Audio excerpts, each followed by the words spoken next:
Music is proudly embedded in African culture.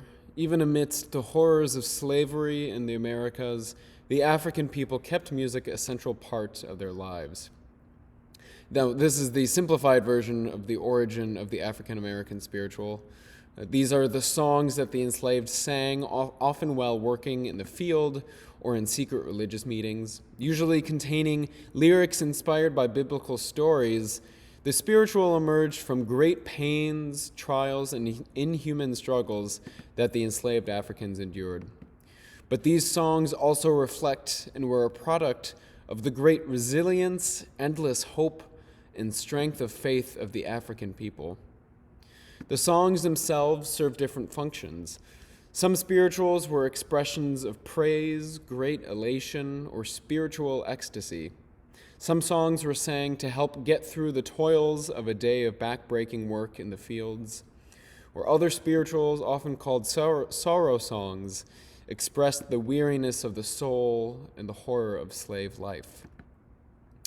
There were also spirituals that contained hidden, or sometimes not so hidden, messages, protests, or other communication embedded in their biblical lyrics. Our song today is Keep Your Lamps, and it is one of those communicative spirituals that not only conveyed and inspired expressions of faith, but it was also a code for escape plans.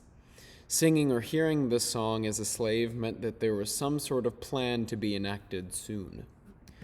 Keep your lamps trimmed and burning. The time is drawing nigh. The time for our escape is drawing nigh. Children, don't get weary till your work is done. This is perhaps referring to the strenuous work that the enslaved were performing.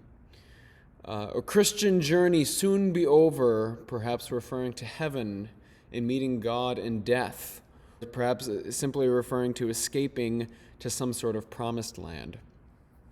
Now, the preparatory nature of Advent is easily found in these words. Keep your lamps, stay ready, be on alert at all times, for the coming of the Son of Man is nigh. And for the slaves, this also meant that redemption perhaps would soon be coming, whether in the form of abolition or perhaps freedom that was only found in heaven. There is a heaviness and weight in this spiritual. It's slow but steady and constant beat, reflecting the weariness but necessary act of continuing onwards in the face of adversity. And as always in the spirituals, there is resilience. Don't get weary. Our journey will soon be over.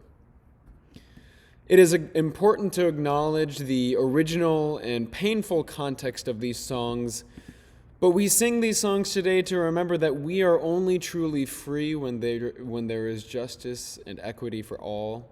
And we also sing these songs today because we can all relate to the universal nature of these words. We all have our own trials in our lives, but we press on, we persevere. We work towards freedom and justice for all as we prepare for a better world. And while doing so, we continue looking towards God, our strength, our hope, and our rock. Keep your lamps trimmed and burning.